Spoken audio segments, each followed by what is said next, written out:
Pinas, una sa ating mga balita. Inanunsyo na ngayong araw ang mga pambato ng Marcos administration para sa darating na 2025 elections na Alyansa para sa Bagong Pilipinas. Ang buong detalye ihahatid sa atin live ni Leth Narciso. Miss Leth. Ipinakilala na nga ni Pangulong Ferdinand Marcos Jr. ang 12 kandidato sa pagkasenador ng administrasyon para sa 2025 midterm elections.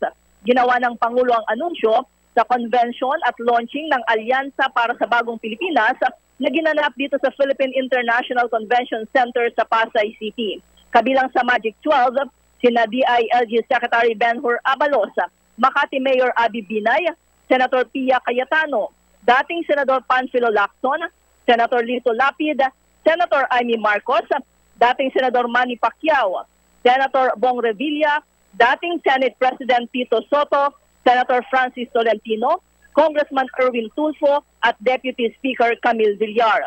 Ibinida ni Pangulong Marcos na sa 12 kandidato, 8 ang veteranong senador, 7 ang may karanasan sa Kongreso, 5 ang nahasa sa lokal na pamahalaan at 4 ang naging miyembro ng gabinete.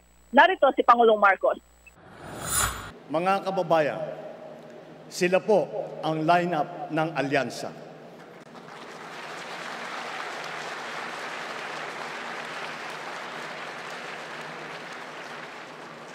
Sa kanilang kalidad at karanasan, mataas ang aking kumpiyansa na sila ay ating magiging katuwang sa ating pagsulong at sa patuloy na pag-unlad ng ating bansa.